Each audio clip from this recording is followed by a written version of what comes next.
Apa kabar Bang? Kelihatan enggak? Sehat, Pak Haji. Alhamdulillah sehat.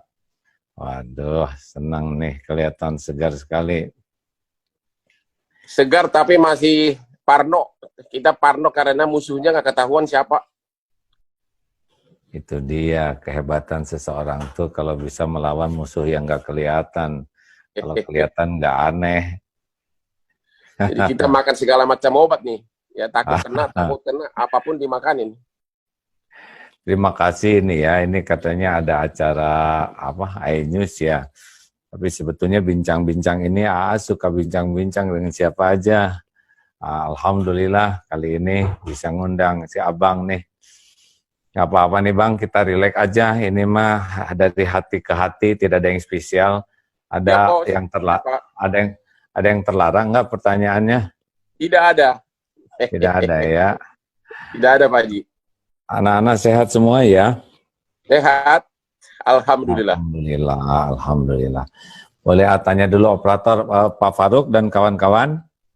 Ada nih, siap nggak? Kalau sudah siap kita sekarang aja lebih efisien ya. Siap, silahkan dimulai saja. Mulai aja ya. Kita siap ya Bang ya? Ya siap Pak Haji. Oke, bismillahirrahmanirrahim. Bismillahirrahmanirrahim. Assalamualaikum warahmatullahi wabarakatuh. Waalaikumsalam. Alhamdulillahirabbil alamin. Allahumma shalli ala Muhammad wa ala alihi wa ashabihi ajmain.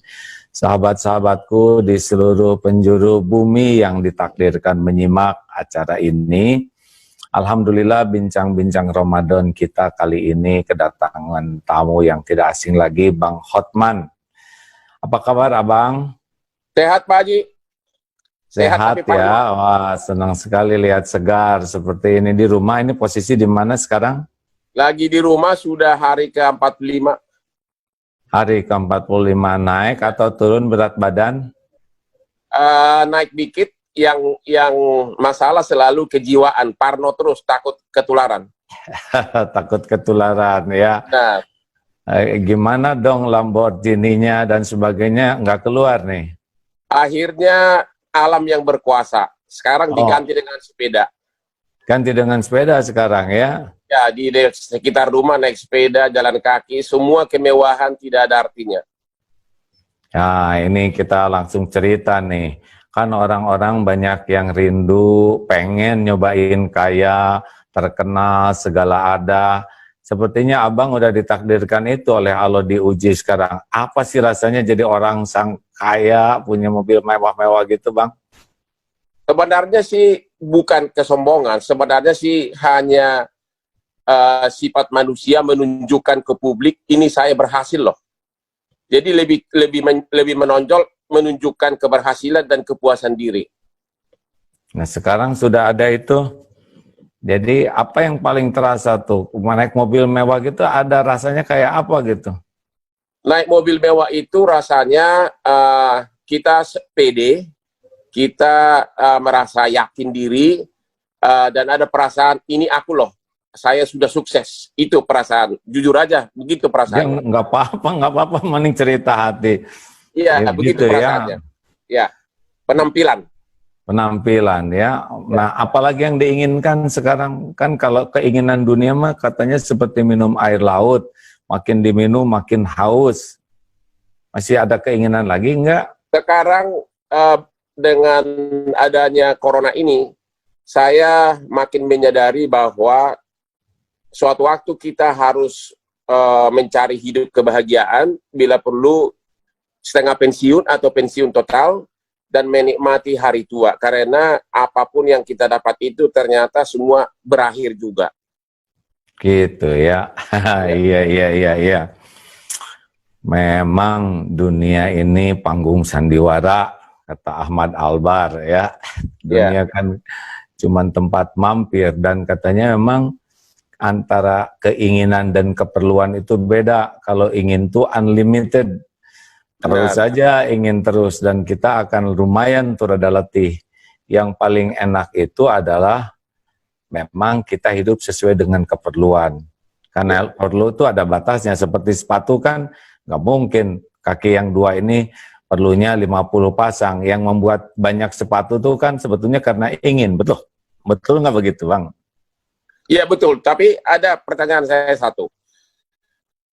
Sekarang ini selalu ada ingin kemauan agar benar-benar hidup sederhana, hidup tidak lagi mengejar materi, tapi kayaknya selalu tergoda terus.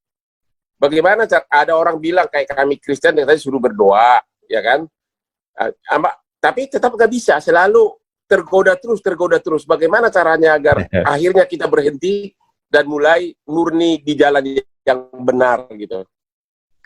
Ya, saya pernah diuji juga oleh dunia seperti ini, Bang. Perusahaan cukup banyak. Ya, mungkin Abang tahu tahun 2007 tuh waktu itu puncaknya duniawi. Wah, rumah banyak, kekayaan melimpah ruah, perusahaan sangat banyak juga. Ya, lagi Abang mungkin suka lihat dulu acara zaman Agim jadi selebritis dulu. Iya benar. Ya. Nah, saya sih waktu itu merasa kata orang, wah sukses sekali, dapat penghargaan sana-sini, George W. Bush juga pengen ketemu dan sebagainya. Tapi saya waktu itu merasa keletihan batin yang luar biasa. Saya merasa, apa ini rasanya? Kekayaan, rumah, segala ada tuh, kok nggak pernah bisa membuat hati saya bahagia.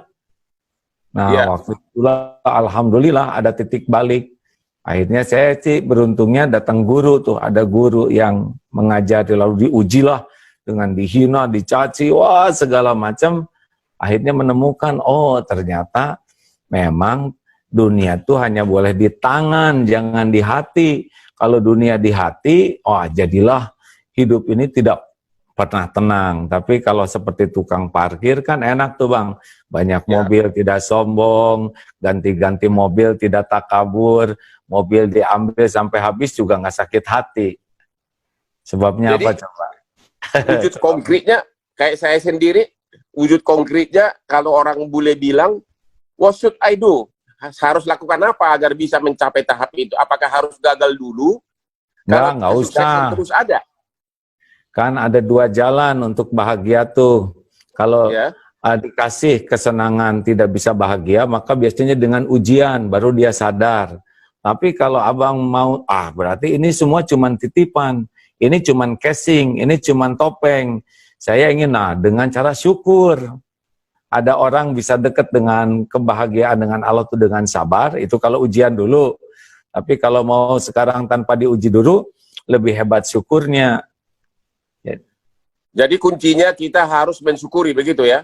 Ya, syukur itu ada beberapa tekniknya. Satu, harus yakin bahwa semua yang ada itu bukan milik saya. Cuman titipan dari yang menciptakan kita, dari Allah lah, dari Tuhan kita. Ya. Jadi itu hanya topeng, bukan diri kita yang asli. Seperti Lamborghini itu kan bukan Hotman Parisnya. Hotman Parisnya kan yang ini. Itu cuman besi, kaleng, merek, dan sebagainya. Kita kan nggak bisa nebeng merasa keren dengan barang seperti itu, pasti nilai kita kan lebih tinggi dari harga Lambo, benar?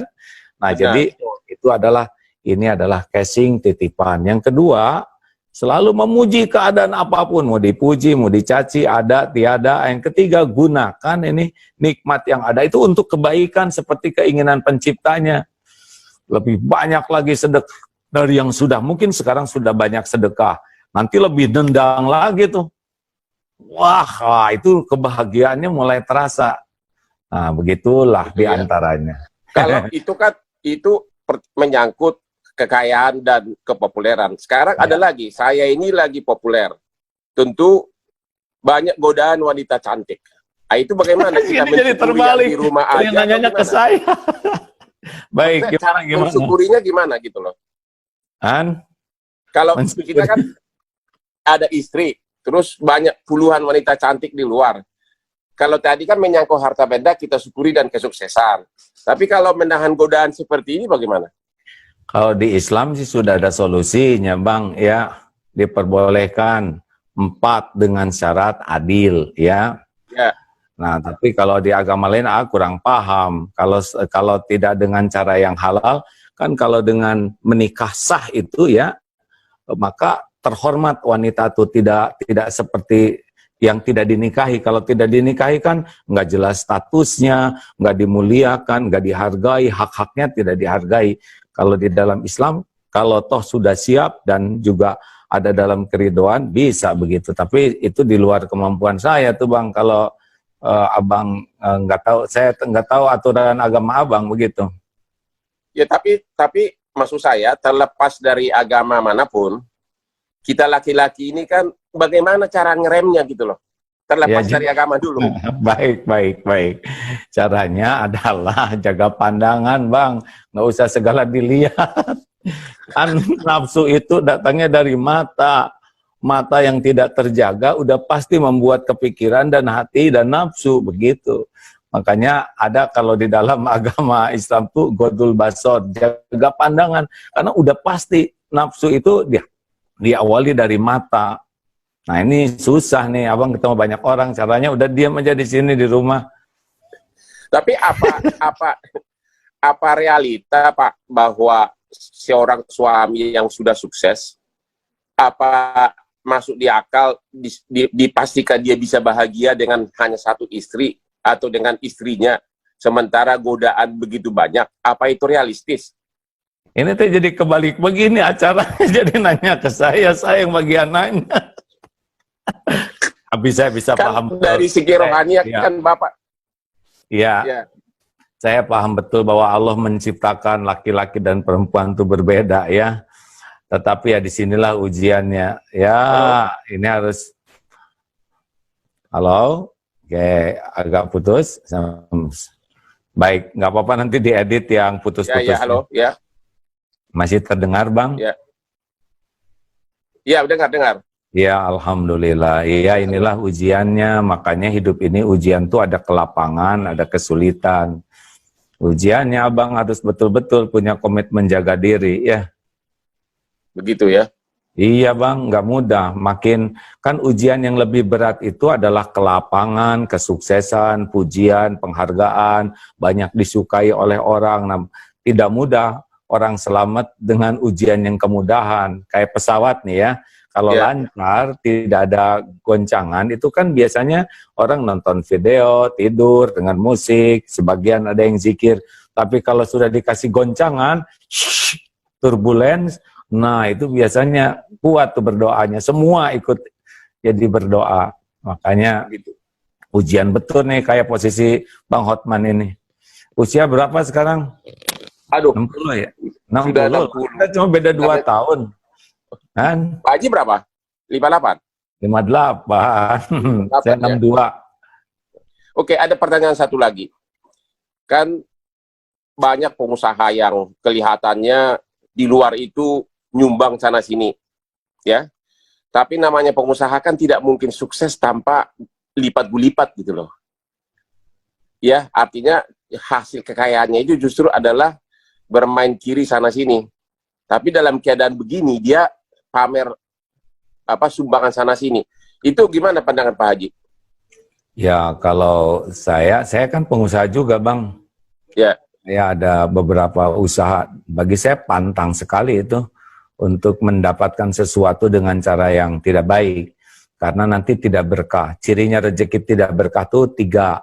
Satu, hidupnya tuh sibuk aja dililit masalah berbagai urusan sehingga dia tidak pernah menikmati kehidupannya, rezekinya, karena otaknya tuh terus dengan masalah. Yang kedua, di sini nih, di hatinya tuh selalu fakrahu baina ainai, selalu takut miskin, takut kurang, jadi terus mencari aja sampai dia tidak menikmati yang ada karena otaknya tuh mikirin yang belum ada.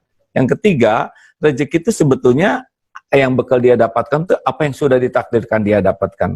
Tapi kalau rezeki kita raih dengan cara yang benar, tenang, enak, adem, ada masalah tetapi ya tidak pernah membuat kita tidak bahagia. Kemudian hati itu selalu kaya, tidak pernah ada persaingan apapun, dolar mau naik mau turun, ada apa, kayak sekarang gini tenang aja, karena yakin rezeki itu ada yang jamin. Dan rezekinya pasti dia ngejar sendiri.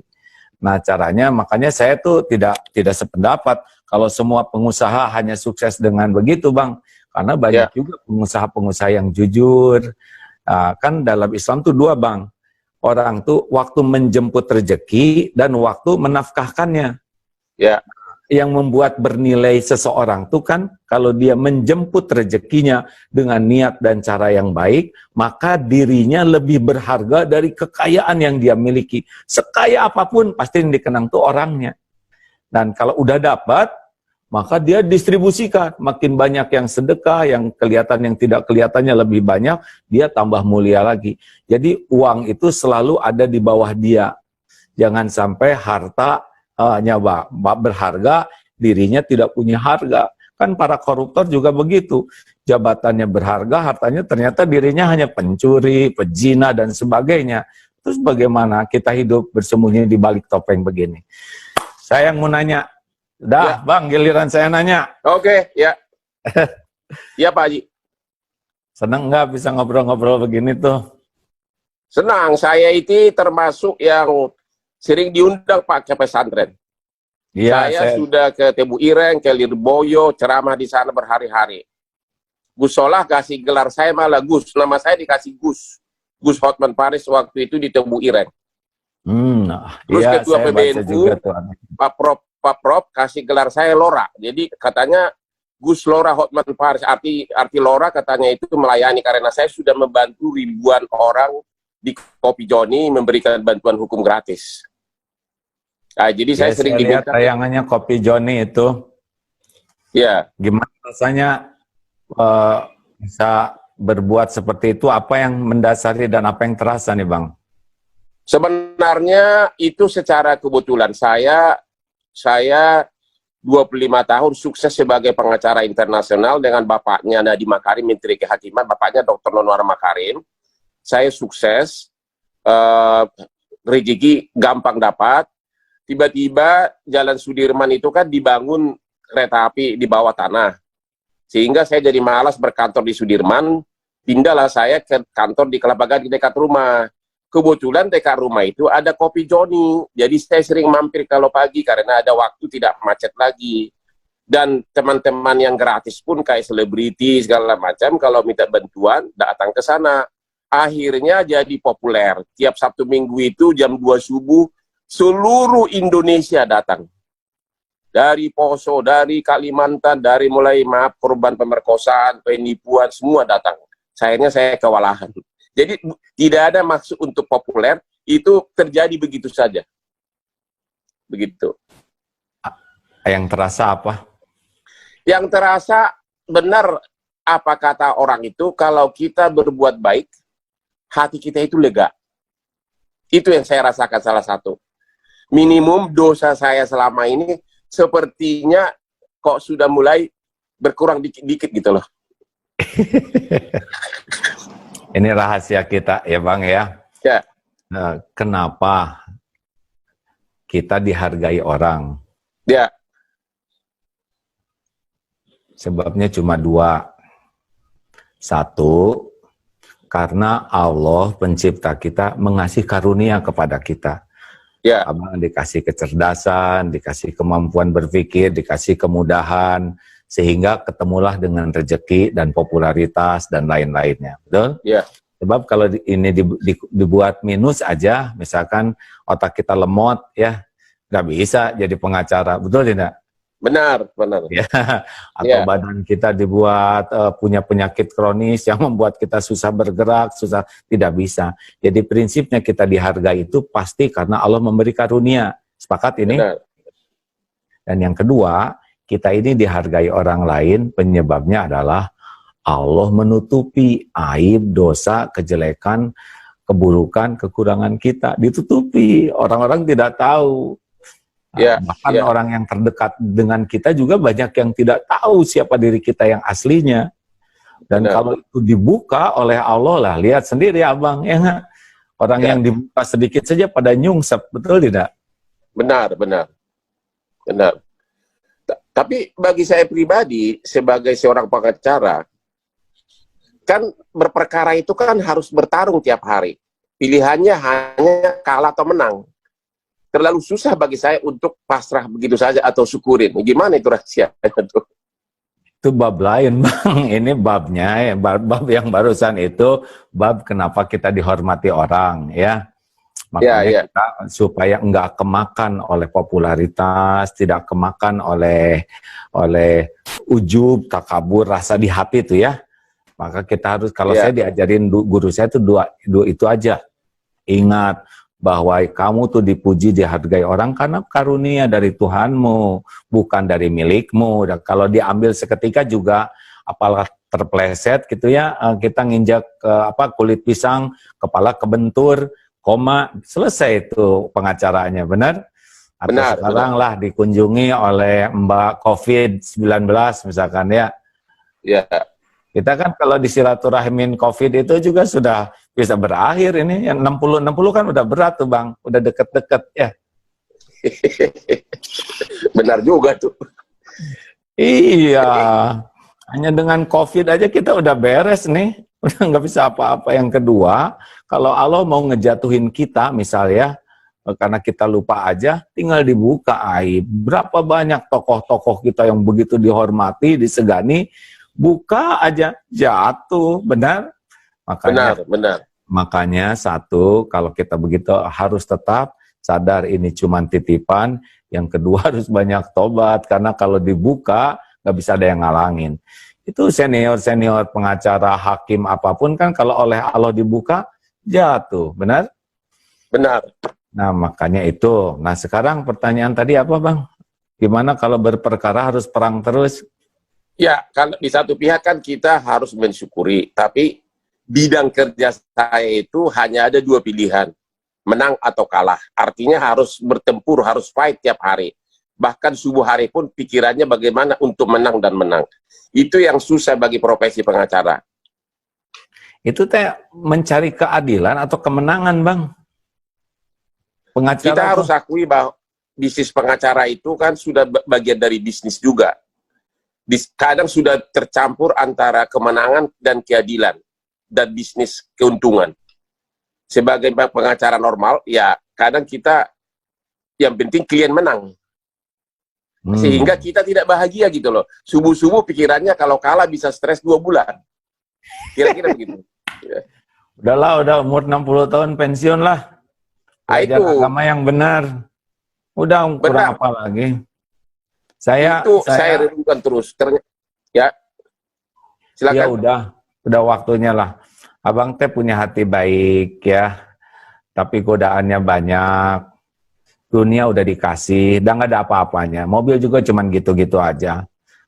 Ya, udah nganggur gara-gara corona semuanya. Itu cincin kok nggak dipakai sekarang? Kenapa di rumah nggak pakai cincin? Nggak pakai cincin nih. Semua follower juga udah nanya, mau dipakai apa? Orang tiap hari pakai baju tidur. Nah, Kali-kali saya dengan senang kalau Pak Haji ngajak saya lah waktu Pak Haji lagi ceramah, nggak apa-apa saya ikut mendengarin. Boleh, saya suka sekali ceramah tentang ilmu hati, Pak Bang Hotman, ya. Bahwa sebagaimanapun kita nggak bisa bohong ke hati kita sendiri, ya. Benar. Bahwa kita rindu, makin lama kan makin dekat dengan kematian. Kalau Bang Hotman kira-kira ingin panjang umur nggak? Ya, dulu saya pernah mimpi agar umurnya 124. Gimana kalau stroke dari umur 61 semua orang enak nanti lihat kita masih hidup Bang. Ya itu dia masalah ya. Apalagi sekarang ini sudah parno, tiap menit kita parno gara-gara corona ini. Ya jadi Bang gini ya, kalau saran saya sih udah usia segini sudah, saya mah ngitungnya kalau Nabi Muhammad kan 63 tahun ya meninggal ya.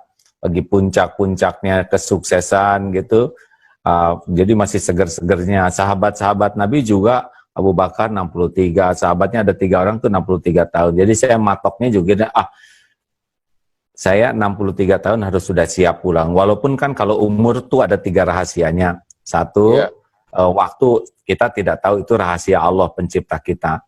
Yang kedua, tempat, kita akan ngedatengin tempat kematian kita. Dan yang ketiga, cara.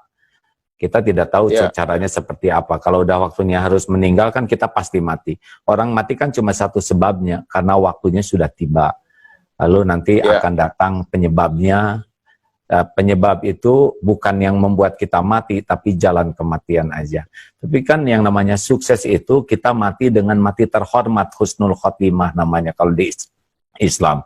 Supaya matinya baik, ya sudah sekarang tiap hari mikir baik, ngomong baik, berbuat baik, berhati baik. Karena Allah itu tidak nyimpan kebahagiaan kecuali pada kebaikan. Nah kan udah lama hidupnya 60 tahun, harus punya waktu buat jujur. Itu saya bahagia tidak? Mau sampai kapan ini hidup kayak gini ya? Benar-benar. Coba dipikirkan itu. Ya, saya sudah pikirkan justru selama musim corona ini saya lagi berpikir mulai mengurangi pekerjaan dan akan melakukan perjalanan di mana saya suka ke berbagai kota di Indonesia sebagai bagian dari menikmati hidup. Kira-kira itu. Saya tidak ambisi jadi politician, tidak ambisi jadi DPR, tidak ambisi jadi menteri, karena saya tahu kalau saya duduk di sana nggak cocok dengan kepribadian saya yang apa adanya. Yang kayak gini itu ya. Iya. Ada cita-cita yang belum tercapai nggak, Bang? Cita-cita yang belum tercapai, 3 anak saya semuanya lulus fakultas hukum dari Inggris, dan saya masih harus membimbing mereka agar menjadi pengacara handal, karena tanpa jam terbang yang tinggi seorang pengacara nggak mungkin jadi.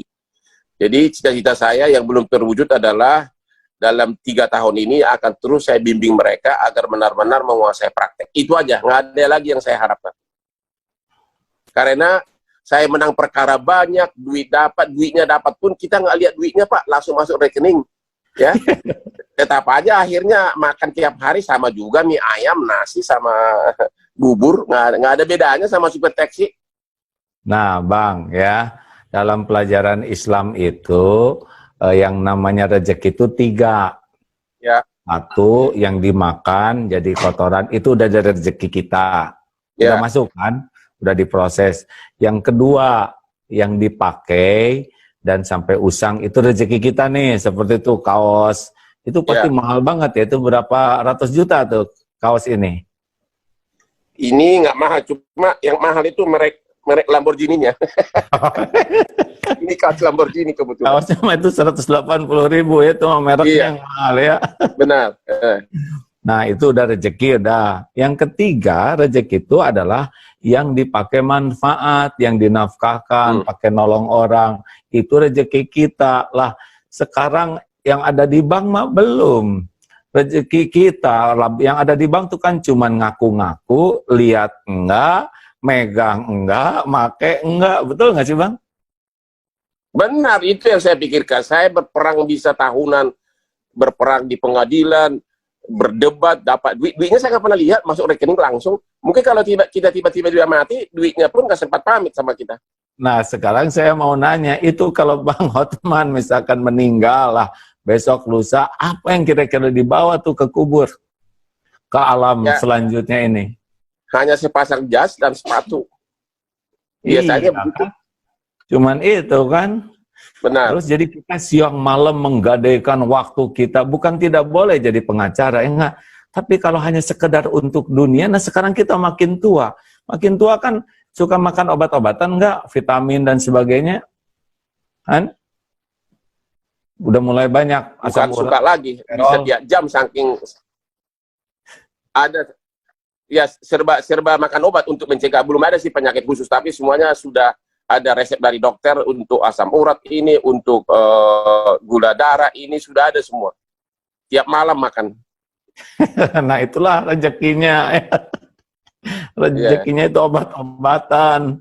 Kita ini udah tua, kita kan cuma beda 2 tahun ya. Haruslah udah lebih dari separuh. Udah lebih dari 3/4 kan kita hidup ini. Tinggal sekarang sisanya ini. Kita harus siap bagaimana masa tua yang indah ya, hidup penuh manfaat, hati tenang, ibadah terjaga. Justru itu, kalau udah tua masih centil ya, tua pontang-panting sana sini hanya buat ngumpulin dunia dan dunia juga nggak dirasain. Terus di mana kita merasakan bahagia yang asli, betul? Kan bahagia yang asli di dalam, kita nggak bisa bohong. Betul, betul. Apalagi dengan musim corona ini kita jadi benar-benar banyak berpikir tentang arti kehidupan. Banyak maknanya. Banyak Apa coba sekali yang maknanya. didapat? Arti kehidupan apa yang didapat di selama jeda ini nih?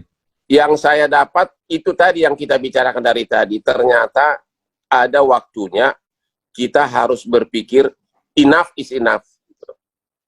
Enough is enough. Sudah waktunya berbuat lain selain hanya mengejar harta, membuat lawan kalah perkara, kepopularitan, dan sebagainya. Ada waktunya kita harus mencari hobi yang cocok dengan diri kita. Ya itu dia tadi. Sambil menunggu tinggal berapa tahun lagi gitu loh. Iya, ini apalagi kan 60 ini katanya virus itu hobi sekali sama yang di atas 60, Bang. Iya benar. Iya. Iya, sebetulnya ingat mati itu bagus ya. Dengan ingat mati kita tidak menyia-nyiakan kesempatan berbuat baik. Betul tidak? Betul. Harus banyak diingat kematian karena nasihat terpenting itu mati. Kalau sudah mati sudah selesai kita kesempatan berbuat baik. Kesempatan ibadah selesai, kesempatan berbuat baik selesai, tinggal perhitungan nanti di sana di akhirat ya.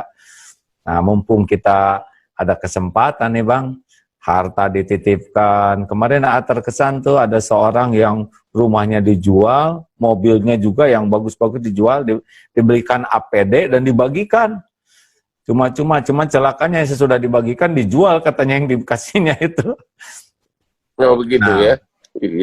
Jadi ya begitulah. Jadi dunia mah nggak ada apa-apanya Bang. Cuman gitu aja lah, nggak jelas. Cuman casing. Kan kayak casing. Gitu. Iya casing. Cincin juga cuman segitu-gitunya ya kan. Mau digimanain lagi? Jari cuman 5. Ya ini nih. Sekarang nggak dipakai lagi. Sekarang nih.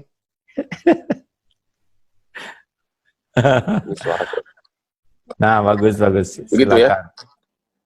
Terus bagaimana cara mengurangi rasa iri, nyinyir sama orang? Itu salah satu yang paling susah, baik diri kita maupun musuh kita. Iri, nggak apa-apa Bang, tenang ya. Iri itu sudah pasti adalah di hati lintasan iri itu. Yang jangan itu iri memakan hidup kita. Iri Sederhana memakan saja kita, bahwa ya. Iya, kan orang yang paling dengki itu, orang yang iri itu dia yang zolim, tapi dia yang sengsara. Kita iri sama orang, ya. Dia naik pangkat, dia dapat, kita yang ngejengkang, ya. Dia bahagia, kita makin stres. Dia naik prestasinya, kita naik tensinya. Ini kan aneh, ya. Dan kedengkian kita itu tidak bisa mengubah takdir orang. Ya, ini rumusnya Bang. Jadi tiap orang itu punya takdir masing-masing. Jangankan dalam satu profesi, sekeluarga aja, seibu sebapak, tiap orang itu kan beda-beda, betul? Betul. Posturnya, bakatnya, kemampuannya, rezekinya. Nah, kenapa kita harus capek dengki ke orang lain? Itu tidak mengubah. Takdir dia akan tetap jalan sesuai dengan rencana yang Allah berikan. Yang menderita kita aja. Jadi nggak boleh dengki itu ngerusak diri sendiri. Kalau kita didengki orang bagaimana? Ya nggak apa-apa, terserah dia. Mau stres silakan aja. Saya mah nggak pernah pusing dengan orang yang dengki dan sebel ke saya, karena bukan urusan saya, itu urusan dia.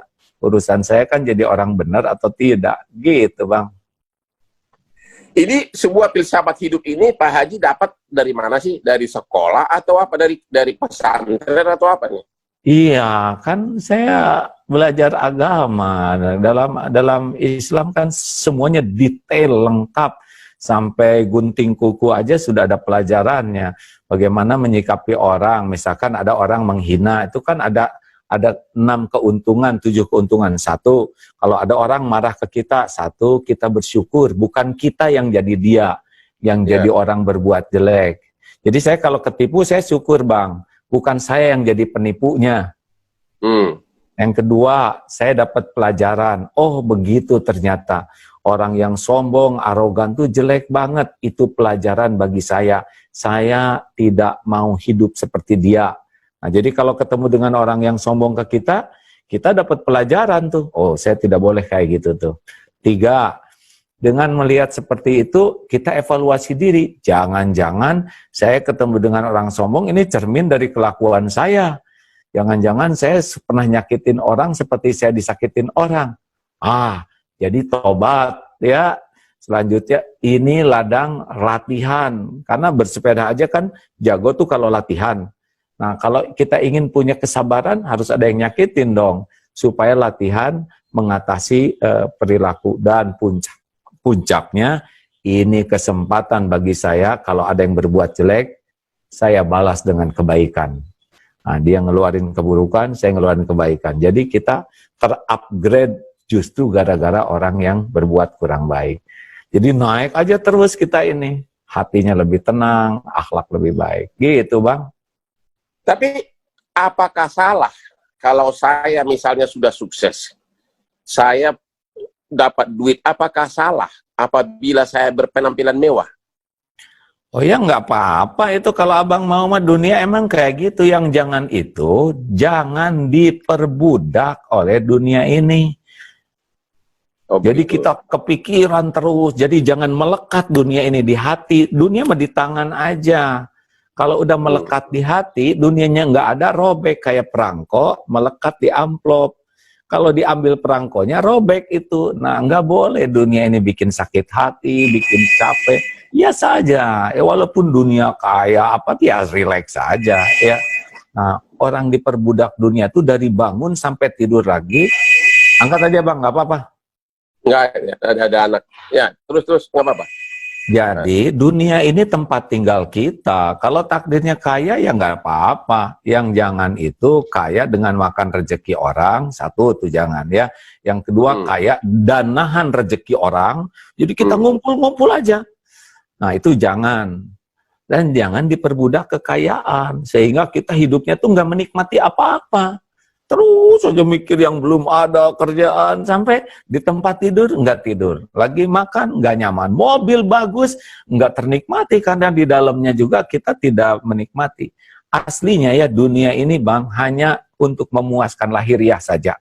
Kayak kursi empuk udah sudah gitu, mobil bagus ngegas, cuman itu aja. Hati nggak cocok dengan dunia ini. Hati itu cocok kalau kita senang dengan kebenaran, dekat dengan pencipta kita. Jadi abang tanya siapa teman-teman, jujur apakah benar di lubuk hatinya tenang gitu? Nggak bisa. Dan itu tapi kan di alam persaingan seperti di ibu kota ini, kalau kita terlalu jujur biasanya kalah. Ya itu mah terserah lah. Kalau saya mah yakin orang jujur mah tetap sukses ya. Begitu. Setidaknya kita nggak ngebohongin diri sendiri, kita punya kepuasan, oh saya ada. Mau apa kita punya sesuatu tapi kita tidak punya kepuasan terhadap pribadi diri sendiri, benar? Benar. Sambil bercermin misalkan ya, ini pejabat, sambil bercermin, sebetulnya saya itu penipu, saya pembohong. Orang menghormat gini, tapi dirinya sendiri tahu dirinya nggak ada apa-apanya, cuman sampah yang pakai kemasan bagus. Terus kita mati apa? Jadi intinya suara hati jangan dilawan, begitu. Lah, kan kita tuh bahagia tuh karena kita bisa ngikutin suara hati nurani kita, Bang. Kekayaan kita termahal tuh kan hati nurani, benar? Para penjahat Gitu itu ya? orang yang udah nggak punya hati, betul tidak? Orang baik-baik itu orang yang punya hati. Begitu ya? Itu Oke, kekayaan termahal. Nih, kalau dalam Islam kan, boleh saya ceritain dikit ya Bang ya? Ya. Bang tadi nanya belajar dari mana. Begini Bang, kalau dalam Islam Nabi, wahai Nabi kenapa engkau diutus ke bumi? Nabi Muhammad kenapa diutus? Innama bu'itstu liutamima makarimal akhlak. Sesungguhnya saya diutus ke bumi untuk menyempurnakan kemuliaan akhlak.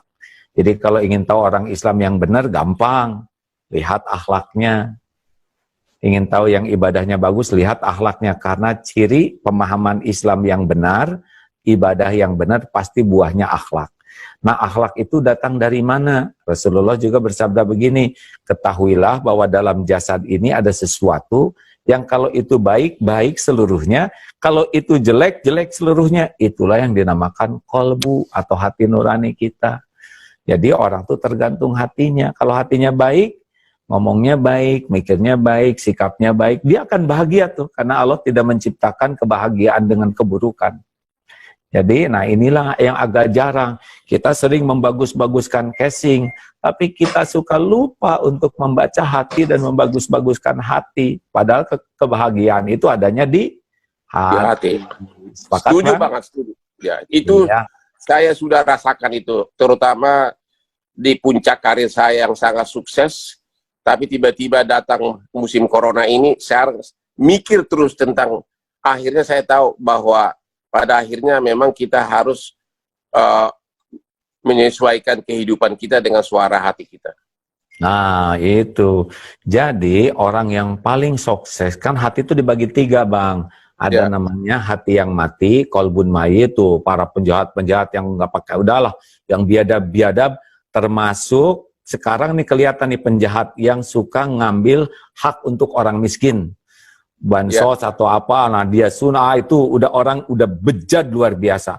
Mau casingnya apa, mau gelar, mau pangkat, mau jabatan, itu orang yang biadab.